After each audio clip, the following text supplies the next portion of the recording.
cidades são planejadas considerando a experiência das mulheres? Esse é o questionamento do nosso terceiro episódio do Arque Delas.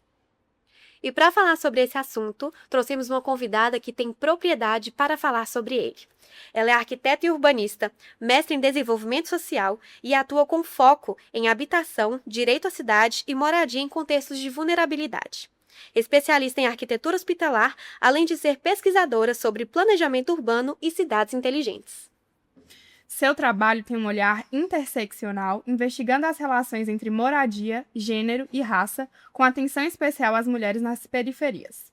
Além disso, desenvolve projetos arquitetônicos, unindo técnica e compromisso social. Seja muito bem-vinda, Ana Letícia. Obrigada. Ana, sobre esse questionamento, você acha que as cidades elas são planejadas considerando a experiência das mulheres? Então, de certa forma, não. O planejamento ele foi concebido a partir de uma lógica masculina. Então, mesmo que hoje a gente tivemos grandes avanços em relação à representatividade das mulheres, em estar ocupando, né, espaços de liderança, mas ainda assim o planejamento urbano ele foi concebido por homens. Sim. Então, a lógica da cidade ela é uma lógica masculina. Então, o que é muito diferente da lógica feminina. Porque os homens, o traçado da mobilidade dele é muito mais retilíneo. Então, normalmente, eles fazem um percurso, por exemplo, de casa para o trabalho ou de casa para o lazer. Já as mulheres não, elas vivem a cidade numa perspectiva diferente, partindo de uma perspectiva de cuidado. Então, as mulheres, elas são quem conduz, né, ali a criação dos filhos. Então, elas têm que se locomover de casa à escola das crianças ou às creches, dali também para os seus trabalhos. Então, elas não têm um traçado retilíneo. O traçado das mulheres ela é fragmentado. Então, a gente nota que a mobilidade pensada nas cidades, elas não atende essa mobilidade fragmentada. A gente pode ver um exemplo, né, muito vivo da nossa cidade, Montes Claros. Grande parte dos transportes urbanos, eles não fazem esse traçado, por exemplo, de algum bairro próximo para outro. Então, muitas vezes, essas mulheres elas precisam se deslocar do seu bairro até o centro e do centro tá voltando para esse outro bairro para poder levar os filhos para a escola ou para alguma outra atividade, né? Ou alguma outra pessoa que depende delas nesse cuidado do dia a dia. Sim. Quanto à percepção de segurança entre a mulher e o homem, assim, nesse modo de viver a cidade, você pode citar para a gente as principais diferenças? As mulheres, elas analisam primeiro onde elas vão, como elas vão se deslocar e aonde para onde elas estão indo, né? Qual o destino que elas vão fazer. Fato que os homens não têm tanto essa preocupação. Então, o que é um marcador, assim, que a gente pode perceber de aspecto físico nas cidades, por exemplo, as mulheres, elas optam por estar em espaços mais iluminados, com mais pessoas nas ruas, e elas também sempre olham questão de fuga. Então, se existe uma possibilidade de fuga em algum eventual acontecimento, né? Então, assim, já os homens, eles não vivem com esse medo, né? Uhum. Então, eles não pensam muito antes de ocupar espaços, né? Mesmo que escuros, mesmo que mais inóspitos nas cidades. Sim. Diferente das mulheres. Questão de horários também, né? O uso da cidade em certos horários para as mulheres, a gente tem que planejar que horas que a gente vai poder ir no mercado. A gente não pode ir muito tarde, porque se a gente voltar muito tarde já é perigoso, principalmente essa questão da iluminação e do movimento nas ruas, né?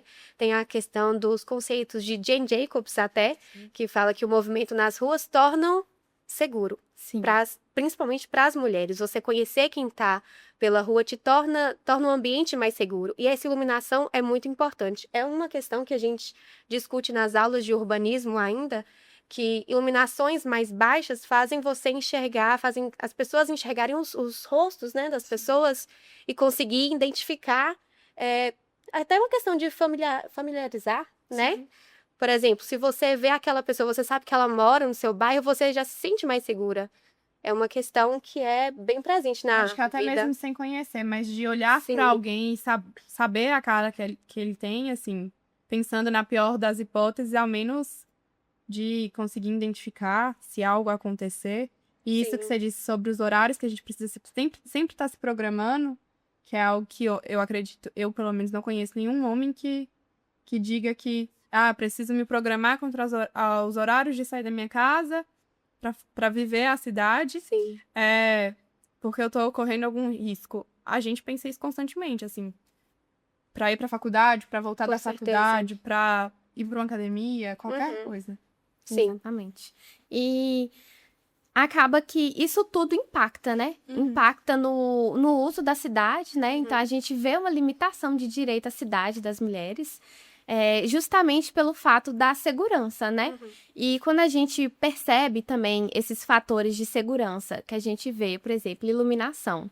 É um aspecto que ajuda muito na segurança, né? E a gente olha para os bairros mais marginalizados da cidade, que tem uma carência muito grande de infraestrutura. Então, grandes deles não têm uma iluminação adequada. Então, a gente pensa que essas mulheres, elas não conseguem fazer o uso, né, nem mesmo da própria rua que elas habitam, justamente por essa falta de iluminação adequada, né? Uhum. Porque essas mulheres, elas não se sentem seguras. Então, dessa forma, a gente percebe também que o próprio local que você está inserido na cidade impacta ou mais ou menos. Mas é claro que todas as mulheres são impactadas, sim, nessa questão da segurança. Sim. Aproveitando que você entrou nessa questão das mulheres periféricas e seu estudo é direcionado principalmente a essas mulheres, assim, quais são, assim, que você percebe durante os seus estudos, as principais diferenças, assim, entre essas mulheres que estão em regiões mais centrais e mais privilegiadas de Montes Claros, para essas mulheres que estão nessas regiões marginalizadas, periféricas? Então, o que pode perceber é que existe sim uma diferença e é uma diferença marcante, né? Como a gente pode falar, quando a gente está inserido em bairros, né, em locais da cidade, que a gente tem um maior acesso à infraestrutura, isso nos leva a lugares que essas mulheres não conseguem ter acesso. O que a gente pode perceber, assim, que é mais um fator fundamental e que leva muito a minha pesquisa, é a falta do acesso mesmo dessas mulheres. Então, por exemplo, a localização, por estar muito distante do centro da cidade, então o próprio transporte ele é uma questão reduzida. Por mais que, por exemplo, o meu bairro de estudo, ele é um bairro bastante afastado da cidade. Por mais que eles do centro da cidade. Por mais que eles falam assim, o transporte urbano, ele atende. Só que o transporte urbano, ele atende em certas formas. Por quê? Esse transporte, ele tem um valor alto. Então, é uma taxa que, se for parar para analisar a condição social das pessoas que estão habitando esse bairro, então impacta de alguma forma. Então, isso limita essas mulheres de ter acesso ao transporte urbano que é coletivo. Então, essas mulheres, elas precisam acessar, né, os demais regiões da cidade através de uma mobilidade alternativa, ou a pé, ou de bicicleta, ou de veículo próprio. Durante o meu tempo de estudo, isso falando nesse bairro específico, né, que eu estudei o Conjunto Habitacional Olga Benário, a minha pesquisa ela era mais focada ali na ocupação, que isso se deu a partir da minha inserção no próprio bairro. Então, assim, isso de estudar mais ocupação surgiu com a minha experiência no bairro. Você ficou quanto tempo? Você chegou a morar no bairro ou você... Não, você eu ia no frequentemente? bairro. A gente fazia o que a gente chama de incursão etnográfica. Então, eu ia, participava ali da vivência das mulheres, participava do dia a dia delas e fazia as percepções, né? E também através das entrevistas. Então, as entrevistas ajudam muito de você adentrar no dia a dia das mulheres, mas a própria observação participante, ela também é muito cara para os pesquisadores, porque você consegue ali estar no dia a dia da comunidade, vendo o que acontece, o que não acontece. Então, assim, essas mulheres, elas tinham uma mobilidade muito limitada ao bairro e ao Santo Amaro, que era o bairro mais próximo. E mesmo assim, algumas mulheres que tinham comorbidade ou que tinham alguma dificuldade, por exemplo, as gestantes, elas tinham dificuldade de estar acessando esse bairro. E esse bairro era justamente onde tinha o posto de saúde delas, né? Então, assim, elas tinham que subir uma ladeira muito grande para poder ter esse acesso. Então, o fato que você é uma gestante com 8 meses já, isso dificulta. E, em comparado, uma mulher que ela mora, por exemplo, num bairro mais elitizado, no Ibituruna ou no centro. Então, essas próprias regiões, elas já têm, né, o posto de saúde delas já nessa região, né, nesse próprio bairro. E muitas dessas mulheres também nem fazem o uso desse tipo de acesso, né, de acesso a serviço público. Então, assim, elas conseguem se locomover também por ter esse veículo próprio e nenhum fator desse impactaria a vida delas de alguma forma. Sim. A questão dos princípios do urbanismo, os pilares do urbanismo, é uma coisa que é importante discutir para o planejamento urbano e como isso afetaria na experiência das mulheres. Baseado nesses princípios, quais seriam, na verdade, as melhores alterações feitas para as mulheres, pensadas em quem mora na cidade, quem mora no bairro, que, como você disse, basicamente é só morando, só vivendo, tendo essa experiência para você saber o que a pessoa passa, o que você passa e o que pode melhorar. Então, baseado nesses princípios, o que você acha que deveria ser alterado e que deveria ser acrescentado no planejamento urbano? Então, o planejamento urbano, eu não acho que a forma como ele é pensado, ele tenha um problema. Sim. Porque o planejamento urbano, como ele é pensado, ele é muito... ele abrange muito, né? Em aspecto social, em aspecto econômico. O problema, a crítica ao planejamento urbano é mais na própria implementação dele. Como ele é trabalhado nas cidades. Entendeu? E não é só um problema regional ou nacional, é um problema mundial, né? Então, assim, o planejamento urbano é como ele está sendo direcionado. Então, o planejamento urbano, ele deixa o aspecto social, que é uma coisa que está assegurado, né? Lá na legislação, está escrito. Só que a forma com que os gestores, eles aplicam esse planejamento urbano é que causa essas diferenças sociais, né?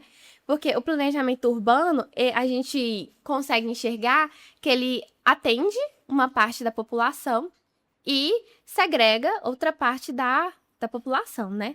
Isso não a forma com que ele foi escrito, mas a forma como ele está sendo implementado nas cidades, né?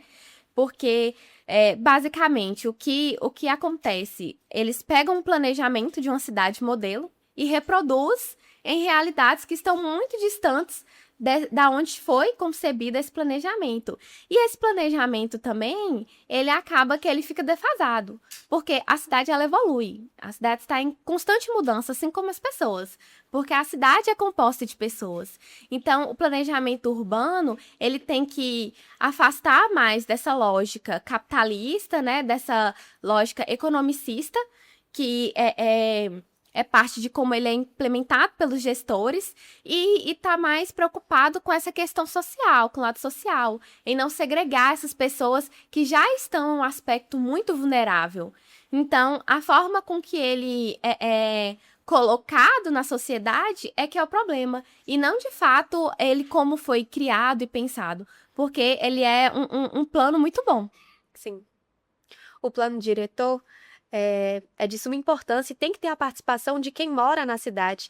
E acho que é aí que está um dos maiores problemas. As pessoas não sabem que elas podem fazer parte disso para ajudar a melhorar onde elas moram, né? Então, igual você falou, a questão de segregação. Quando a gente estudou sobre o plano diretor. E outra coisa que você comentou foi que pega uma cidade modelo. A gente descobriu que a cidade de Montes Claros, o primeiro plano diretor da cidade de Montes Claros, foi baseado no plano diretor de Belo Horizonte. Só que são proporções completamente diferentes. Então, não se encaixa a experiência é o que realmente está acontecendo na cidade. Outra questão também que a gente discutiu esse semestre em sala foi sobre, pensando no plano diretor, foi quão defasado é a disseminação dessa informação para a população.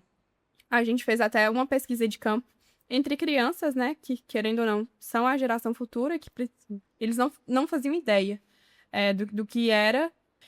São questões que acho que deveriam até ser mais bem implementadas na educação primária, para que essas crianças cresçam com esse senso de percepção do que são os deveres e direitos, né, para que a cidadania seja garantida de forma plena. Sim, e essa questão que vocês falaram é muito interessante, porque nas nossas discussões no grupo de pesquisa, a gente fala muito isso, que como a cidade, em cada perspectiva, né, é muito diferente. Então, a gente até levantou um questionamento. Como seria a cidade pensada da perspectiva das crianças, né? Sim. Porque cada pessoa, ela pensa na cidade de uma forma. Então, a cidade pensada pelas mulheres seria uma cidade com um traçado muito mais fragmentado do que a cidade é hoje, né? Então, assim, a concepção de cidade seria uma cidade com mais cuidado, mais acolhedora e menos retilínea, como ela é pensada hoje, que é o acesso dos homens, né? Então, assim, seria muito interessante se a gente conseguisse captar essa essência mesmo dos grupos que estão na cidade, para a gente poder conseguir chegar num fator comum, né? Porque é claro que a gente sabe que a gente não vai conseguir escutar todas as pessoas de uma cidade para a gente poder melhorar um plano diretor. Mas a gente, pelo menos, conseguir estudar, trabalhar por grupos, né? Ver um fator comum ali, porque a cidade, ela é muito complexa, porque ela é feita de pessoas. Então, as pessoas, elas são muito complexas. Então, assim, um mesmo grupo, por exemplo, as mulheres negras, ali existe uma infinidade de diferença entre essas mulheres, porque tem as mulheres que estão realmente na periferia, tem as mulheres que não estão na periferia. Então, assim, são usos diferentes, são vivências diferentes. Sim, essa questão das crianças mesmo, como Isadora comentou, foi justamente o nosso tema do projeto de extensão, uma das nossas pesquisas. Nós fomos numa escola. A gente escolheu lá no Interlagos, no Augusta Vale, porque a nossa região de pesquisa era ali. Interlagos, Guarujá, Planalto, tinha outros bairros, mas aquela região, e a gente pegou uma escola que atenderia grande parte dessas pessoas. E a gente escolheu entrevistar as crianças de forma lúdica, claro, para que ficasse didático para elas, do 2º e do 5º ano. Eles tinham entre 5 a 11 anos, esses dois grupos. E é muito engraçado até como a percepção desses mais novinhos de 5 anos muda para os de 11. Eles já pensam coisas completamente diferentes do que seria uma cidade ideal. Eles pediam praia, aqui em Montes Claros, os mais velhos. Praia, videogame, celular do ano. Enquanto os mais novos já pensavam mais em atividades com os familiares mesmo, com os pais, lugares para jogar bola, para pescar, para andar de patins. Então, essas percepções até claro que, igual como você disse, né? Pegar diferentes grupos. Claro, né, a gente não vai conseguir atender a todos, porque são muitas diferenças. Mas, até como em uma região pequena de diferença de espaço mesmo entre eles, já existem grandes diferenças de percepções do que é a cidade, do que é um plano diretor, do que seria ideal, do que não seria. Sim, e é impressionante como algumas crianças, elas fizeram desenhos pra gente, né? E assim, é impressionante como que elas têm essa percepção de espaço de lazer, como é difícil chegar na escola.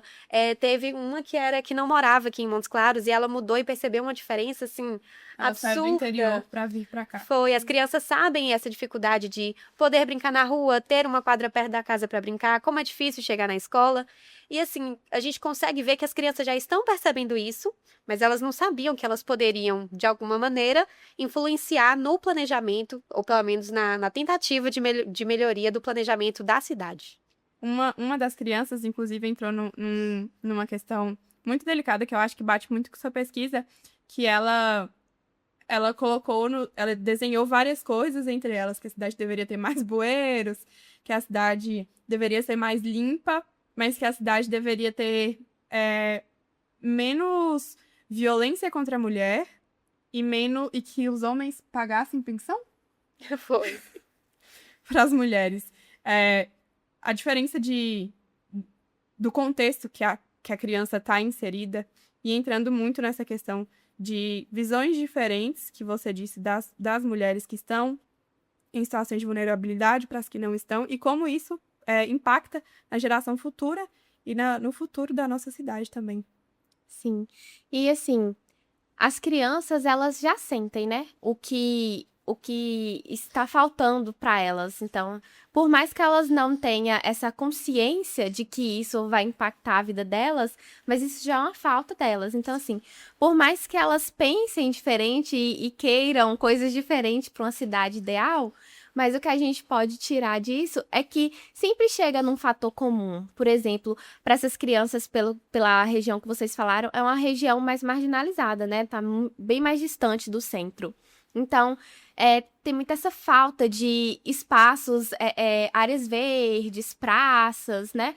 Então, assim, elas sentem essa falta, porque grande parte dessas crianças, e isso aproxima essas crianças das crianças, né, do Olga Benário, que eram as crianças que eu tinha convivência, que eu via ali o dia a dia delas, é que elas têm que dar um jeito de brincar, né? Então, elas pegam as sandálias e fazem os golzinhos para elas poderem, né, já que não estão à quadra. Então, age ali mesmo no improviso. E isso vai diante de outras questões de infraestrutura e serviços na cidade, né? Então, por exemplo, essas crianças, muitas vezes, elas não têm acesso, né, à creche, né? Não é o caso dessa faixa etária, mas teu irmão, né, algum conhecido. Então, assim, normalmente tem que ser vizinhos que tem que ficar com eles. Então, eles têm essa limitação, né, de queria ter um local ali para encontrar mais crianças, para brincar, um local para elas poderem estudar. Então, assim, elas não têm essa consciência que isso impacta de uma forma negativa a vida delas, mas isso já é uma falta que elas sentem. Sim. Para finalizar esse assunto das crianças e dessa percepção, a gente até viu que um plano diretor, acredito que tenha sido em Teresina, foi uma pesquisa com as crianças, o pessoal da prefeitura juntou, pegou esse grupo de crianças e aí analisou o que eles fez, como se fosse uma assembleia, né, infantil, fez perguntas para eles, como que eles queriam que a cidade fosse, e a partir disso eles conseguiram fazer melhorias para certos bairros. Eu acho que seria uma solução talvez utópica, porém seria muito boa, né? Aproveitando que Dara adentrou nesse assunto das soluções, eu queria te perguntar como que você acha que o planejamento urbano bem feito, ele pode diminuir as desigualdades de gênero?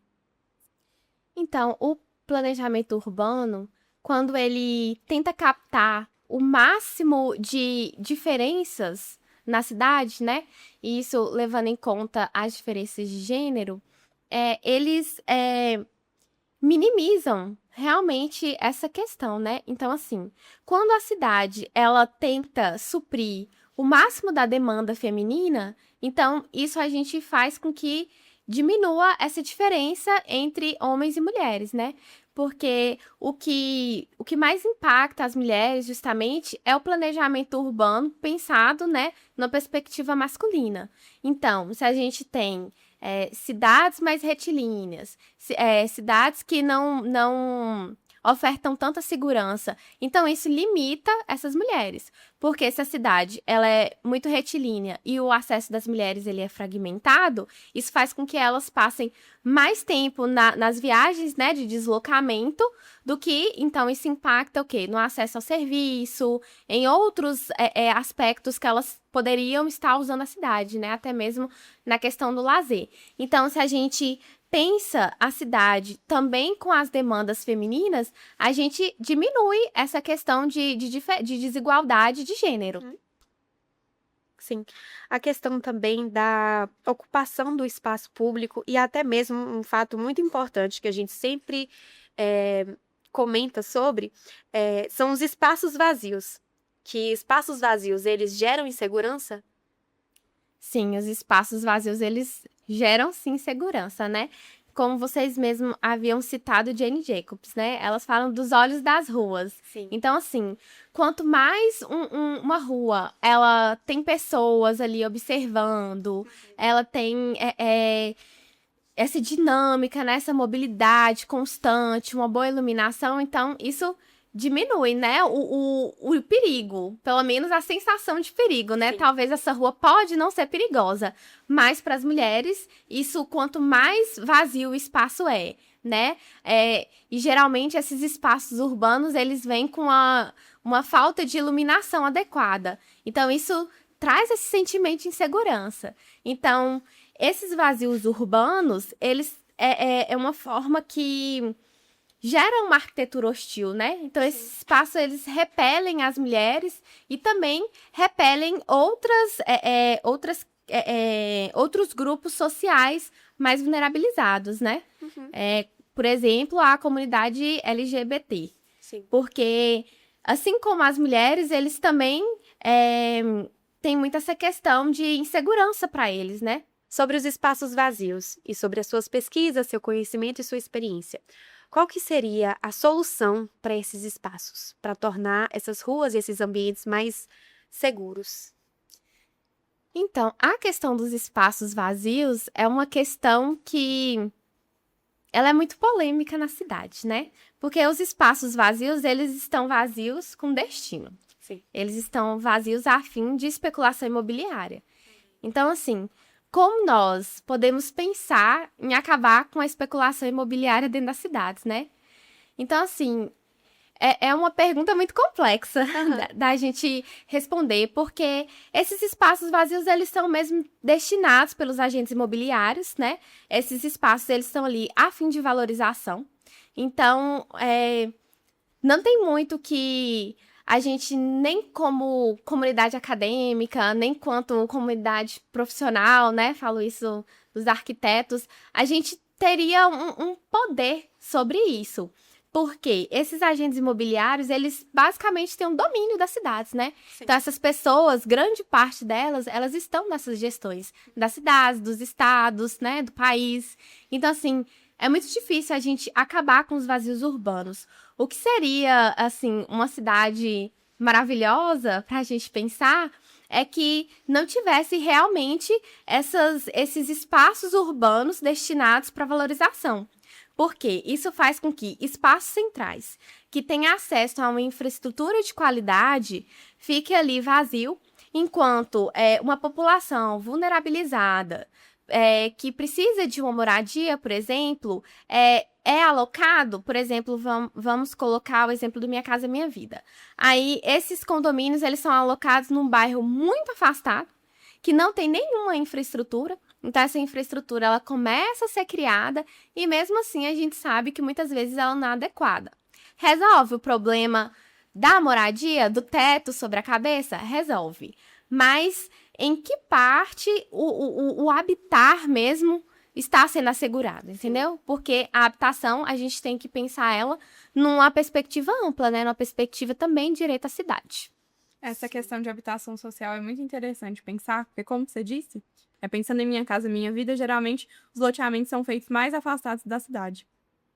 E foi uma discussão também na nossa sala, que foi traga pelo nosso professor, sobre, como você disse, te dá o teto para você morar, mas não te dá o senso de pertencimento de lá, de ter aquela troca com a comunidade que a pessoa já estava acostumada onde ela morava, no exemplo da mulher que é sozinha, que precisa sair para trabalhar, mas que tem filho pequeno, não tem condições financeiras suficientes para contratar uma babá ou alguém para ficar, que precisa da vizinha para poder cuidar do seu filho pequeno.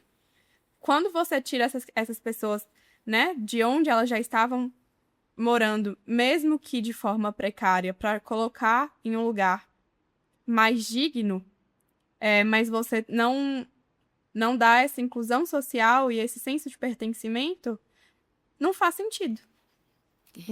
Exatamente. O que falta normalmente, e assim, a crítica às políticas de habitação é assim, tudo tem que ser pensado e a crítica tem que ser fundamentada, né? Assim, Sim. não tirando a importância de uma política habitacional, porque a gente sabe Claro. que é importante no nosso país. Sim. Mas a gente também tem que pensar que essas políticas, elas são formuladas pelo governo, mas elas são implementadas pela rede privada. Então, assim, eles estão pensando ali no lucro. Então, eles vão dar ali a casa, só que eles não estão dando possibilidades para essas pessoas, né? Porque retiram algumas possibilidades dela. Essas pessoas ficarem tão afastadas do centro, isso gera limitação. Então, não é só dar a casa em si, é também dar dignidade para essas pessoas, né? Trazer o poder dessas pessoas ir e vir na cidade sem nenhum impedimento. Sim. E para finalizar esse debate, aproveitando o gancho dessa questão das cidades, desses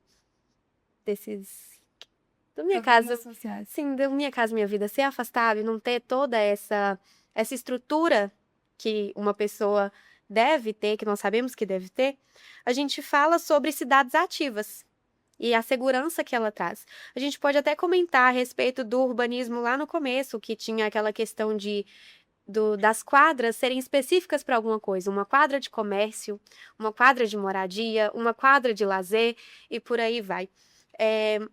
Você acha que isso entraria em cidades ativas, assim, cidades, quarteirões mais integrados com comércio, um quarteirão com comércio, com lazer, com moradia, ao mesmo tempo, se tornaria uma cidade ativa, com momentos, por exemplo, que a gente comentou sobre os horários. Tendo um comércio no lugar, nesse mesmo quarteirão que você se encontra, onde você tem uma academia, por exemplo, talvez tornaria mais seguro para você frequentar esses ambientes. Isso entraria no conceito de cidades ativas e tornaria mais segura? Então, as cidades, eu acho que Barcelona vai mais ou menos nessa perspectiva de áreas de uso. Aham. Então, assim, quando a gente vai fazer o trajeto de Barcelona a pé, isso não funciona muito bem, não. Sim. Porque, assim, os deslocamentos para quem tá de carro é muito tranquilo. Aham. Talvez o transporte público consiga atender a demanda local? Talvez. Só que pensando quando esse tipo de planejamento foi feito, quando essa cidade ela teve essa formação e pensando nos dias atuais, a gente já sabe que isso é uma perspectiva muito defasada. Porque a gente olha a quantidade de turista que tem em Barcelona hoje, para poder atender, o transporte público atender turista, locais, né? Então, assim, o transporte, ele, querendo ou não, mesmo que isso não seja falado para as pessoas, mas não atende, não consegue atender. Então, cai nessa mesma questão de transporte lotado, entendeu? Então, assim, para esses deslocamentos, por exemplo, em quarteirões de uso, para quem faz isso a pé, é muito desgastante. Então, pensa uma pessoa que tem uma mobilidade reduzida. Então, isso não seria uma cidade inclusiva, né? Então, que é um dos pilares da arquitetura. A gente precisa ter um projeto universal. Tanto projetos, né, arquitetônicos, mas também o planejamento urbano, né? Então, a gente também precisa ter cidades acessíveis para todas as pessoas, né?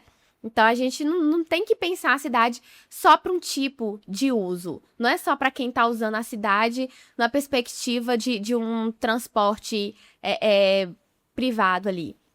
Então, assim, se a gente tem... O ideal mesmo seria que a gente tivesse todos os acessos, né? Que as pessoas conseguissem fazer esses acessos delas de forma que sem nenhum impedimento, né?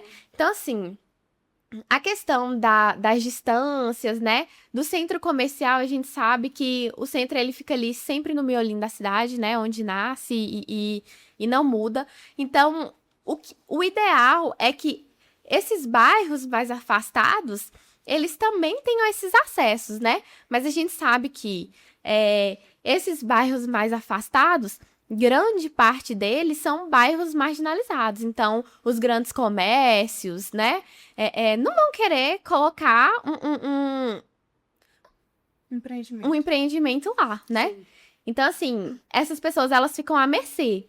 Mas isso também, essas pessoas também, elas não ficam ali sem nenhum movimento, né? Então, essas pessoas, elas também reagem àquilo. As pessoas também têm uma reação. Então, sempre acontece de ter um comércio pequeno de bairro. Claro que isso também gera menos concorrência. Então, tem que ver se a questão de como que são os preços, né?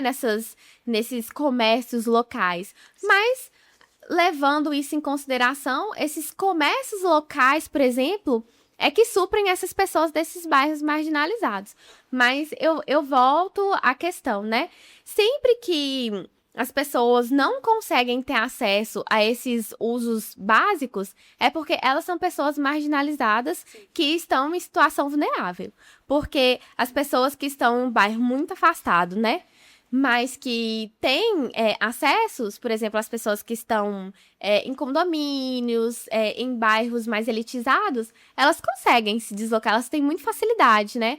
De pegar o carro e comprar, ou escolher onde que ela quer comprar, porque sempre tem algum comércio também de bairro, nesses bairros elitizados, um pouco mais afastados. Mas isso é muito a questão de qual bairro não está tendo acesso. Então, agora, para a gente finalizar o nosso podcast, nós vamos fazer o nosso quadro, que se chama Cidade no Olhar Delas, que são 2 breves perguntas sobre sua experiência mesmo, de acordo com o nosso tema. A primeira pergunta é: você já mudou de trajeto por insegurança? Já. Com certeza. Eu acho que todas as mulheres, né, já tiveram esse sentimento. Mesmo eu sempre morei no centro, ou no São José, que também é um bairro mais central, e sempre também me programei para não ter esses usos mais noturnos, né? Mas, assim, eu sou aquele, assim, brasileiro nunca fecha a porta, só quando é assaltado. Aham. Então, assim, às vezes eu fico à noite na rua e um dia, assim, por acaso, eu fui no evento, né, no evento acadêmico, e eu não tava conseguindo pedir um Uber. Aí eu peguei e falei assim, minha casa é tão perto, eu podia ir a pé. Aí quando eu estava fazendo o trajeto, tinha um rapaz. Pode até ser que ele não estava me seguindo, mas eu tive a sensação que ele estava me seguindo. Sim. Então eu fui, dei a volta, passei por uma rua que eu sabia que tinha uma lanchonete. Aí fui, sentei na lanchonete e fiquei esperando. Aí fui, comi. Aí assim, eu pedi o Uber e fui embora. Porque por mais independente do lugar que a gente esteja na cidade, nós, por sermos mulheres, a gente ainda assim tem esse sentimento de insegurança. Sim. Principalmente nessa perspectiva de violência contra a mulher, né? Sim. Que a gente vê que são números crescentes, muito recorrentes. Então, a gente tem esse medo. É uma coisa que já está na gente. A gente cresceu com isso e a gente ainda tem que se preocupar com isso. Com certeza. A gente é assim, ensinada desde de criança, né, na verdade. Sim. Não passa por tal lugar, não faz isso, não deixa a mochila nas costas, não prende o cabelo. Sim, exatamente. E aproveitando essa pergunta, agora vamos para outro lado.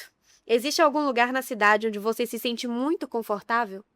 A cidade, eu acho assim, que depende dos lugares que a gente está na cidade. Vamos indicar, por exemplo, um ambiente ao ar livre. Eu acho que o Parque Sagarana, ele é um parque que tem extrema segurança. Então, você pode ir lá qualquer horário. Então, eu já fui caminhar lá 10 horas da noite e me senti super segura. Mas é um lugar que a gente sabe que tá num bairro, né, mais elitizado, mais privilegiado, tem toda uma questão de segurança. Então, assim, eu me sinto muito bem. Eu acho que grande parte dos parques de Montes Claros, claro que eles estão, os que têm uma infraestrutura melhor, estão muito localizados numa determinada região, mas eu me sinto muito bem nesses espaços. Eu me sinto segura, não sinto que exista uma insegurança. E também no meu bairro, eu me sinto muito segura. Eu saio, eu venho da academia à noite. Claro, mesmo assim, a gente tendo esse medo por ser mulher, mas ainda assim eu me sinto segura. Eu não sou de Montes Claros, mas eu já moro em Montes Claros tem 14 anos. E assim, nas minhas andanças eu nunca sofri nenhum tipo de agressão, nem furto, nem roubo, nem nada. Então assim, eu nunca passei por essa experiência. Mas eu sei que, claro, por estar nos locais, me sentindo segura, mas também respeitando aquela questão, limite de horário. Então, assim, eu não tenho esses excessos, mas eu me sinto muito bem, sim, nesses espaços. E também em outros espaços também. Eu costumo dizer que quando eu comecei a ir na ocupação, quando eu fui pro Olga Benário, a gente tinha muito aquele estigma de ficar com medo, por ser um bairro muito distante, é novo, eu nunca tinha ido, nunca tinha frequentado bairros tão distantes em Montes Claros, desde que antes de ter começado minha pesquisa. Mas eu me sentia segura lá, assim, e assim, tinha uma visão crítica, sabia que ali tinha enormes problemas, né? Não tinha, faltava muitos acessos, mas eu me sentia muito acolhida pela população. E é muito engraçado falar isso, que eu me sentia bem, assim, não pela infraestrutura que o bairro me ofertava, porque é extremamente precário, mas para as pessoas. Você vê que essas pessoas, elas veem em você uma esperança. Então, assim, você se sente bem de estar ali e tentar, de alguma forma, mudar a vida dessas pessoas. Sim. Que bonito. Lindo. Ana, estamos chegando ao fim do nosso podcast. E para finalizar, a gente queria saber se você queria falar alguma coisa, fazer algum convite para quem nos assiste ou quem nos ouve nesse momento. Então, eu gostaria de agradecer, primeiramente, e gostaria de fazer o convite, né, para quem puder, principalmente nós que estamos na área de arquitetura, né, para seguir o Núcleo Citadino, que é o grupo de pesquisa urbano, que é incidente aqui em Montes Claros. Então, seguir o grupo, participar também com a gente, se quiser, porque por meio desse grupo de pesquisa, eu pude ter um olhar diferente sobre o que é cidade e o que é fazer cidade. Então, eu acho muito importante e a gente tem uma perspectiva interdisciplinar lá. Então, não só para arquitetos, então, todas as pessoas que se sintam tocadas e queiram participar. Então, é um grupo que ele tem muitas pesquisas em Montes Claros e vai ser uma honra recebê-los lá. E também gostaria de convidá-los a ler minha dissertação. Ela está no site do Programa de Desenvolvimento Social da Unimontes. Então, vocês podem ler.